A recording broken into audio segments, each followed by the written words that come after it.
অন্যান্য সাংবাদিককে নিয়েও তিনি মন্তব্য করেছেন, যেখানে বিভিন্ন সিনিয়র এডিটর এমনকি সুমনদা তিনিও যেখানে আপনাদের প্রশংসা করেছেন, ইউটিউবারদের প্রশংসা করেছেন, সমস্ত ইউটিউবারদের, সেখানে তিনি 2 থেকে 3 জন ইউটিউবারের নামে আপনাদেরই কলিগ তাদের নামে উনি এফআইআর করেছিলেন। কেন কি তারা নাকি ভুল তথ্য প্রচার করছে, রাজ্য সরকার এবং ওনার সম্বন্ধে বাজে কথা বলছে।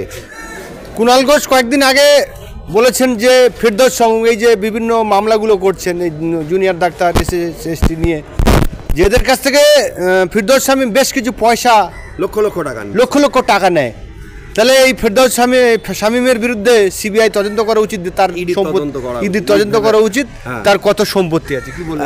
হয়তো মানে ব্যাপার হচ্ছে যে আপনি মানে না গায়ে মোড়ল, সেই একটা কথা আছে না, গায়ে মানে না আপনি মোড়ল। মানে সব থেকে বড় ব্যাপার হচ্ছে যে উনি নিজে আজকে একজন আনফিট পারসন। তার কারণ হচ্ছে যে মুখপাত্র পোস্ট ওনার চলে গেছে দল থেকে, দল অনেক দিন আগে, তৃণমূল দল অনেক দিন আগে তাকে মুখপাত্র থেকে বিদায় দিয়ে দিয়েছে। তারপরে উনি তার জন্য উষ্মা প্রকাশ করেছিলেন, উনি দুঃখ প্রকাশ করেছিলেন, উনি ক্রিকেটও খেলেছিলেন, দল থেকে সাসপেন্ডও হয়েছিলেন, উনি গানও রচনা করেছিলেন, মাল্টি ট্যালেন্টেড লোক উনি আবার উনি জেলও খেটেছিলেন। আমি সেই প্রসঙ্গে আসছি, কিন্তু এই যে জেল যে খেটেছিলেন, আমি একটা কথা বলি, জেল থেকে নয় উনাকে বার করেছে কোনো কোর্ট, হাইকোর্ট ওনাকে অর্ডার দিয়েছে, উনি জেল থেকে বেরিয়েছেন। কিন্তু উনার হয়ে এই মামলাটা যে সওয়াল করেছে তিনিও একজন আইনজীবী, তাকে কি উনি বিনা পয়সায় কাজ করিয়েছেন? উনার কি অথরিটি আছে?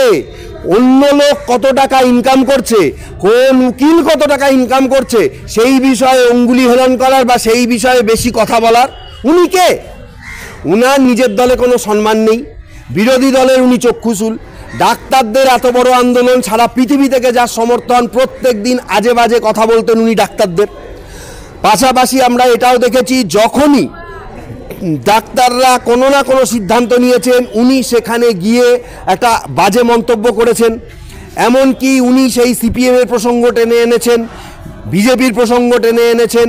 উনি বলছেন ডাক্তারদের আন্দোলন নাকি রাজনৈতিকভাবে মানে একটা জায়গায় চলে গেছে ইত্যাদি ইত্যাদি, এবং সোশ্যাল মিডিয়ায় প্রত্যেক দিন থ্রেট কালচারের মতন হোস্টেল ছেড়ে দিতে হবে, এইভাবে ইস্তফা দেওয়া যায় না, তারা যখন গণ ইস্তফা দিচ্ছে অনেক কিছু তারা তিনি লিখেছিলেন। আমি বলতে চাই যে উনি কিসের জন্য এগুলো করছেন। আমি কিছুদিন আগে খবর পেয়েছি ওনাকে নাকি নেক্সট দল থেকে হয়তো রাজ্যসভার অনারারি এমপি করা হতে পারে, সেইটা যাতে অন্য কাউকে করা না হয় আমার ধারণা সেই লোভে তিনি ওই তৃণমূল দলটা করছেন।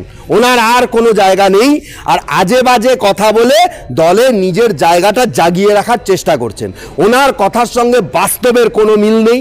ডাক্তারদের উনি যেভাবে অপমান করেছেন ওনার কোনো অথরিটিই নেই সেই অপমান করার। উনি একটা দলের মুখপাত্রই নন, অথচ উনি যেন একদম মানে সর্বা হয়ে সবসময় মন্তব্য করে যাচ্ছেন। ওনার কি অথরিটি আছে আমি জানতে চাই, ওনার কি অথরিটি আছে? আর কোনো উকিলকে নিয়ে বলার ওনার কি অথরিটি আছে? কলতানকে উনি যেভাবে অ্যারেস্ট করিয়েছে, কলতান যে পার্টি হয়ে করতে পারে, একটা ছাত্র সে, ওনার লজ্জা করে না?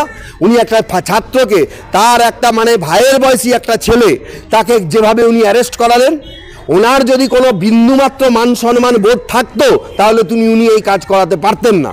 ওনার দলটাও যা, উনি হচ্ছেন সেই দলের হচ্ছে আরও বড় একটা মানে কি বলবো, মানে একটা খারাপ লোক। আমি এই কথাটা বলতে বাধ্য হলাম। কোনো ভালো জিনিস আমি ওনার দেখতে পাই না। ওনাকে যে জেল থেকে বার করেছে সে একজন আইনজীবী, তাকে উনি পয়সা দিয়েছে কি দেয়নি সেই কথাটা উনি আগে বলুক। এক, দ্বিতীয় হচ্ছে যে উনি যেভাবে যে কোনো আন্দোলন যে কোনো কিছু তাতে রাজনৈতিককরণ এবং উল্টোপাল্টা কথা বলার চেষ্টা করেন, তাতে আমি মনে করি ডাক্তারদের সম্পর্কে উনি অত্যন্ত খারাপ ব্যবহার করেছেন এবং অত্যন্ত খারাপ ভাষা উনি প্রয়োগ করেছেন, এমনকি উনি থ্রেট কালচারের মতন জিনিসকে প্রশ্রয় দিয়েছেন। উনি আমরা শুনেছিলাম, আমরা দেখেছি যে উনি একটা নিউজ চ্যানেলের সাংবাদিক ছিলেন। তো সাংবাদিক হচ্ছে গণতন্ত্রের চতুর্থ স্তম্ভ। তাহলে উনি এই চতুর্থ স্তম্ভ হওয়া মানে সাংবাদিক মানে সব দলেরই কাজ করতে হবে। তো উনি সাংবাদিক থেকে রিটার্ন নিয়ে এখন দেখছি ওই স্তম্ভটা এখন যখন সাংবাদিক ছিলেন প্রফেশনালে তখনও তৃণমূলের হয়ে উনি চাটাচাটি করতেন। কি বলবেন এই? না দেখুন, তখন কিছুটা তৃণমূলের হয়ে কিছুটা অন্য মূলের হয়ে কি করতেন সেটা আমি অতটা মানে ওয়াকিবহাল নই। তবে তখন তিনি ওই নিরপেক্ষ কিছু সংবাদ হয়তো প্রকাশ করেছিলেন, কারণ সাংবাদিক হিসাবে ওনার একটা জায়গা ছিল, এটা আমি অস্বীকার করি না। কিন্তু যেদিন থেকে উনি এই তৃণমূল দলটাতে যোগ দিয়েছেন সাংবাদিক সত্তাটাকে বিসর্জন দিয়ে, এবং উনি একটা জায়গায় যোগ দিয়েছেন নিজে ফাঁপড়ে পড়ে। তার কারণ হচ্ছে উনি ওই সারদা কাণ্ডে উনি জেলে ঢুকেছিলেন। জেলে ঢোকার পরে এই উনি বলেছিলেন, এবং প্রত্যেক দিন ওই ব্যাংশাল কোর্টে যখনই ওনাকে তোলা হতো পুলিশ ওনার মুখ বন্ধ করার জন্য সেখানে তাসা পার্টি ব্যান্ড পার্টির ব্যবস্থা করতো, যাতে উনি কিছু সংবাদ মাধ্যমের সামনে বলতে না পারেন ওই বাইরে বেরোনোর সময়টা আর ভেতরে ঢোকার সময়টা। প্রত্যেক দিন উনি বলতেন মমতাকে ধরো, উনি সব জানে, মুখ্যমন্ত্রীকে ধরো, মক্ষী রানীকে ধরো। মুখ্যমন্ত্রী সম্বন্ধে মক্ষী রানী এই শব্দটা তিনি ব্যবহার করেছিলেন। তার যদি বিন্দুমাত্র মান সম্মান ভদ্রতাবোধ থাকে, একজন দলের স্বঘোষিত মুখপাত্র, যদিও অফিসিয়াল নয়, তিনি একটা সময় একটা রাজ্যের মুখ্যমন্ত্রীকে মক্ষী রানী বলে কটাক্ষ করেছিলেন, এবং তার প্রমাণও রয়েছে, সংবাদ মাধ্যমের কাছে তার ভয়েসও রয়েছে, তার সমস্ত কিছু ছবিও রয়েছে, সব কিছুই রয়েছে। আমি বলতে চাই যে ওনার এখন নিজেকে বাঁচার জন্য, যাতে উনাকে আর কোনো ফার্দার কোনো কেসে রাজ্য সরকার না ফাঁসায়, সেই জন্য উনি তৃণমূলে জয়েন করেছেন। এবং উনি একটা কথা বলে ফেলেছিলেন, ওই সাংবাদিক সত্তা থেকে দুটো তিনটে কথা উনি বলে ফেলেছিলেন। কি কথা জানেন? যে পার্থ চট্টোপাধ্যায় যখন অ্যারেস্ট হয়েছিলেন, তিনি বলেছিলেন যে লজ্জায় আমার মাথা হেট হয়ে যাচ্ছে, একজন শিক্ষামন্ত্রী আজকে তার এই অবস্থা। আর ওই এক এবিপি আনন্দের যে চ্যানেল, সেইখানে এবিপি আনন্দের সিনিয়র এডিটর সুমন দা একবার ক্ষমা প্রকাশ করেছিলেন যে একটা কোনো ভুল তথ্য দেওয়া হয়ে গেছে বলে। তারপরও রাজ্য সরকারের পুলিশ তার নামে কমপ্লেন ঠুকেছিল।